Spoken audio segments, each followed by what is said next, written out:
علامہ صاحب،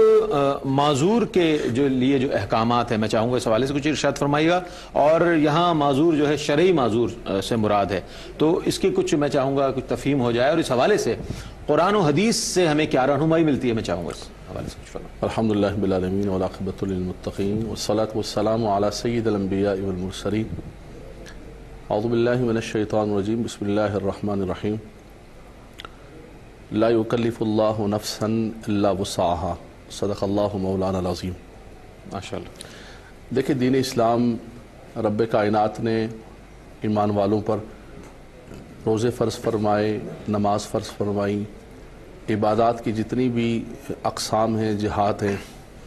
وہ سب فرض کرنے کے ساتھ ساتھ اگر کسی جگہ کسی شخص کو کوئی عذر لاحق ہے، کوئی تکلیف ہے، کوئی بیماری ہے کہ جس کی وجہ سے اس عبادت کو پورا نہیں کر سکتا، تو شریعت نے ایسا نہیں کیا کہ اس پر تکلیف لا یطاق ڈال دی۔ لا اکراہ فی الدین، دین کے اندر کوئی ایسی سختی نہیں ہے اور ایسی چیز کا مکلف نہیں کیا جاتا اور نہیں مطالبہ کیا جاتا کہ جس کی وہ طاقت ہی نہیں رکھتا ہے۔ ٹھیک ہے۔ نبی کریم صلی اللہ علیہ وسلم نے فرمایا کہ یسروا ولا تعسروا، بشروا ولا تنفروا، فرمایا جہاں آسانی ہو سکتی ہے شریعت کی وہاں امت کے لیے آسانی پیدا کرو اور راستہ کوئی نہ کوئی نکالو۔ شرعی معذور کے حوالے سے آپ نے فرمایا کہ دیکھیں، بنیادی طور پر عمومی طور پر جو چیز لاحق ہوتی ہے کہ نماز فرض ہے اور نماز کے اندر طہارت جو ہے وہ اس کی شرط ہے اور ایک فرض کے درجے کے اندر ہے، لازمی ضروری ہے، اس کے بغیر نہیں ہو سکتی ہے۔ شرط اگر نہ پائی جائے تو اصل عبادت ہی نہیں ہوتی ہے۔ لیکن ایک شخص ہے کہ وہ اس طہارت کی شرط کو بإیمانہ نہیں پورا کر سکتا کہ اس کا وضو باقی نہیں رہتا ہے، ری کے خارج ہونے کے ساتھ یا پیشاب کے قطروں کے ساتھ یا کسی بھی اعتبار سے، اب وہ کیا کرے؟ یا تو نماز کو کلیتاً ترک کر دے، نماز ہی نہ پڑھے، یا پھر یہ شریعت اسلام نے اس کے لیے کوئی راہ نکالی، تو یہ وہ ہے جس کے بارے میں آپ نے پوچھا ہے۔ تو شریعت نے اس کو شرعی معذور قرار دیا، لیکن اس کے لیے ایک ہی شرط رکھی کہ ایسے نہیں کہ کبھی کبھار کوئی قطرہ آ گیا یا ری خارج ہو گئی یا کوئی عذر لاحق ہو گیا، نہیں، بلکہ ایک مرتبہ وہ وقت پورا نماز کا جو ہے وہ عذر اس کو گھیر لے، وہ مرض اس کو گھیر لے، اس کے بعد وہ معذور شرعی ہوگا۔ اب جب بھی نماز کا وقت ہوگا وہ ایک وضو کرے گا، اس میں جتنی چاہے نوافل پڑھے، جتنی چاہے تلاوت قرآن کرے، دوسری چیزوں کے ساتھ ساتھ جیسے ہی نماز کا وقت گیا تو اس کا وضو بھی چلا جائے گا۔ تو یہ شریعت اسلام نے ایک آسانی رکھی ہے۔ بلکہ ایک حدیث پاک میں پیش کروں گا،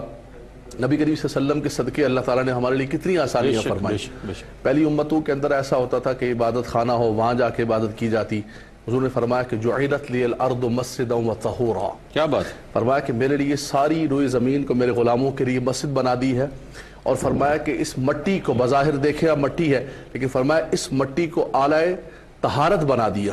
تیمم کے ذریعے انسان پاک ہو جاتا ہے۔ فرمایا جہاں صحرا میں جا رہے ہو، جنگل میں جا رہے ہو، نہیں ہے پانی تو تیمم کر لو۔ فرمایا قبلے کی سمت بتانے والا کوئی نہیں ہے، اینما تولوا فثم وجہ اللہ، اپنے دل سے تحری کرو، غور و فکر کرو، جدھر منہ کرو گے رب کائنات تمہارے سجدوں کو قبول و منظور فرما دے گا۔ چونکہ وضو ایک ایسا عمل ہے کہ جس سے گزر کر عبادت کی جاتی ہے، اور اس کے حوالے سے چند سوالات اور ہیں۔ علامہ صاحب کیا فرمائیں گے؟ ہم یہ اس حوالے سے جاننا چاہیں گے کچھ کہ وضو اگر قائم نہ رہے اور بسا اوقات بعض لوگوں کو ایسی بیماری لاحق ہو جاتی ہے کہ پھر اس میں یہ ہوتا ہے کہ وضو قائم نہیں رہتا ان کا، اس حوالے سے فرمائیے گا۔ کسی کو بدن کے کسی ایسے حصے میں چوٹ لگی ہوئی ہو کہ وضو سے وہ حصہ پانی سے ظاہر متاثر ہو رہا ہے تو زخم کے بڑھنے کے امکانات بڑھ جائیں، پھر ایسا بھی معاملہ ہوتا ہے کہ بہت سردی زیادہ ہو، موسم سرما ہو تو لوگ اجتناب کرتے ہیں، اگر پانی میں جائیں گے، ظاہر ہے گیزر اگر نہیں ہے، گرم پانی کا اہتمام نہیں ہے تو ٹھیک ہے، تیمم سے ہم وضو کر وہ تیمم سے نماز پڑھ لیں، تو ایسی صورت میں کیا آپ فرمائیں گے، کیا احکامات؟ دیکھیں، ایک تو جو آپ نے فرمایا کہ پانی کے ٹھنڈے اور گرم ہونے کے اعتبار سے، اس میں تو چونکہ حدیث پاک کے اندر خاص طور پہ فضیلت آئی ہے کہ پانی اگر ٹھنڈا ہے،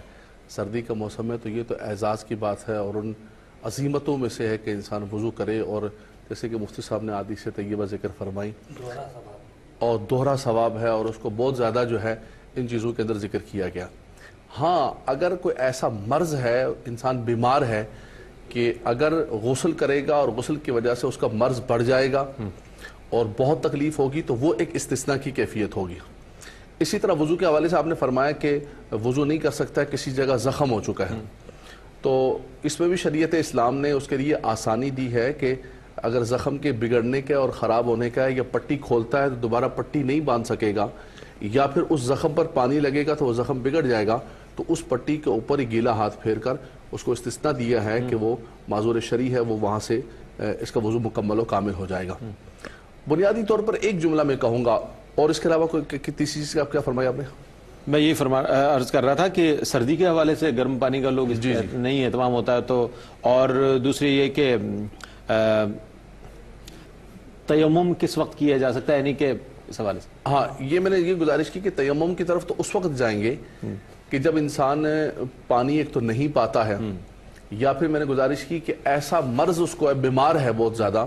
اور اگر وہ ٹھنڈے پانی سے غسل کرتا ہے یا پانی استعمال کرتا ہے تو اس صورت کے اندر اس کا یا تو مرض بڑھ جائے گا یا پھر اس کو جو ہے وہ خرابی کی طرف لے جائے گا، تو اس صورت کے اندر استثناء حاصل ہے۔ میں ایک جملہ کہنا چاہ رہا تھا، مفتی صاحب جو گفتگو کر رہے تھے اور آپ بات کر رہے تھے، بہت زیادہ جو آج مسجدوں کے اندر کرسیوں کے ایک انبار لگ چکے ہیں، برائے ایصال ثواب، برائے ایصال ثواب، فلاں مرحوم اور فلاں کرسیاں، یعنی ایسا ہو گیا کہ مسجد میں جگہ ہی نہیں بچتی، ہر دوسرا بندہ چاہتا ہے میں کیا کروں جو کرسیوں کے ڈھیر لگا کے رکھ دوں۔ اچھا، سب سے بنیادی جو بات مصعب نے فرمائی کہ یہ ہے معذور۔ اب ایک شخص جو ہے وہ قیام پر قدرت رکھتا ہے، مسجد کے دروازے پر مفتی اسماعیل صاحب 10 منٹ کھڑے ہو کے باتیں کر رہے ہیں وہ، لیکن جب نماز کے قیام کی بات ہے کہ کرسی لے کر آؤ، میں کھڑا نہیں ہو سکتا ہوں میں نماز، تو یہ کون سی نماز ہے اور یہ کون سا استثناء اور یہ کون سا عذر شرعی ہے؟ آپ کھڑے ہو کر بات کر سکتے ہیں، آپ ہاں اگر آپ رکوع اور سجود پر قدرت نہیں رکھتے ہیں، قیام پر علماء بیٹھے ہوئے ہیں، قیام پر قدرت رکھتے ہیں تو قیام کریں گے آپ، ٹھیک ہے، جس چیز پر آپ کو عذر ہے، جو چیز آپ کو پریشان کرتی ہے، مثال کے طور پہ کسی کی ٹانگیں فولڈ نہیں ہو سکتی ہیں لیکن وہ قیام کرے گا، اور پھر اگر رکوع سجود نہیں کر سکتا ہے، یا مثال کے طور پر وہ قیام پر قدرت نہیں رکھتا ہے، رکوع سجود پر قدرت رکھتا ہے، خاص طور پہ سجدہ کر سکتا ہے، تو وہ کرے گا، اس وقت جائے گا استثناء کی طرف کہ جب وہ قدرت نہ رکھے۔ ہمارے ہاں فیشن بن گئے، آج سے 20-25 سال پہلے دیکھیں آپ مسجدوں کے اندر بڑی مشکل سے۔ اچھا، پھر کرسی کا جیسے مصعب نے خاص طور پہ حدیث پاک ذکر کی، یہ بھی ایک بہت زیادہ عام مسئلہ ہے کہ ہر مسجد کے اندر کرسی آگے پھٹا رکھا ہوا ہے کہ جناب سجدہ نہیں کر سکتے، اس کے اوپر بسم اللہ یا اللہ اکبر اس کے اوپر کر لیں، تو یہ کوئی سجدہ نہیں ہے۔ شریعت نے ایک اصول ضابطہ بیان فرما دیا کہ یا تو آپ قدرت رکھیں گے اس کی، یا پھر آپ اشارے سے کام لیں گے۔ تو سب سے بنیادی پیغام جانے کا یہ ہے کہ معذور شرعی تب ہوگا کہ جب واقعتاً آپ اس رنگ کے اندر، اس دائرے کے اندر داخل ہوتے ہیں، ورنہ آپ کو کسی بھی اعتبار سے استثناء حاصل نہیں ہوگا اور اپنی عبادتوں کو اور اپنی نمازوں کو ضائع اور برباد کر رہے ہیں۔ وہ سوال کرنے لگا ہوں جو بہت اہم سوال ہے، چونکہ ابتدائی جو کلمات ہیں علامہ صاحب کے، لا یکلف اللہ نفسا الا وسعہا فرمایا گیا قرآن کریم میں، اور لا اکراہ فی الدین یہ بھی قرآن کریم میں اللہ رب کریم نے ارشاد فرمایا۔ تو اس تناظر میں اگر ہم دیکھیں علامہ صاحب کہ معذوروں کے لیے جو شرعی احکامات ہیں اسلام میں، اور علامہ مفتی صاحب نے بہت خوبصورت بات ارشاد فرمائی کہ اسلام کے جو احکامات ہیں اس میں فلیکسیبلٹی ہے، بالکل اس میں لچک ہے، تو اس میں وہ نہیں ہے کہ بہت سختی ہے کہ جبر نہیں ہے۔ تو یہ فرمائے گا یہ مذہب جو ہے ان سہولتوں کے ساتھ دوسرے مذاہب سے کس طرح ممتاز نظر آتا ہے، اس میں ایک جو امتیاز نظر آتا ہے میں چاہوں گا اس حوالے سے۔ بالکل، قرآن مجید فرقان حمید کے اندر اللہ تبارک و تعالیٰ نے بار بار اسی چیز کا حکم فرمایا کہ اگر تمہیں کسی جگہ، مومن کی جان بڑی قیمتی ہے، مومن کی عزت و آبرو بڑی قیمتی ہے، اگر کسی جگہ ایسا محسوس ہو تو تم نے اپنی جان کو، اپنی عزت و ناموس کو بچانا ہے، اور اس کی کئی نظائر ملتی ہیں انبیاء کرام کی زندگی سے، فنظرا نظرۃ فی النجوم سے بھی ملتی ہے، اور قرآن مجید نے کہا کہ وَلَا تُلْقُوا بِأَيْدِيكُمْ إِلَى التَّهْلُكَةِ، اپنے آپ کو جان بوجھ کے ہلاکت میں نہ ڈالو تم، اس کی کئی نظائر ملتی ہیں۔ دیکھیں، بنیادی طور پر یہی ہے کہ اسلام تمام مذاہب کے اندر ہر اعتبار سے ایک اعتدال کا دین ہے اور ایک خوبصورت دین ہے، اس کے ہر چیز کے اندر ایک حسن نظر آتا ہے۔ گزشتہ ادیان کے اندر کئی چیزوں کے اندر بڑی سختی پائی جاتی تھی، نبی کریم صلی اللہ علیہ وسلم کی شریعت مطہرہ نے آ کر ان کے اندر آسانیاں پیدا فرما دیں، ان کے گناہوں کی معافی اور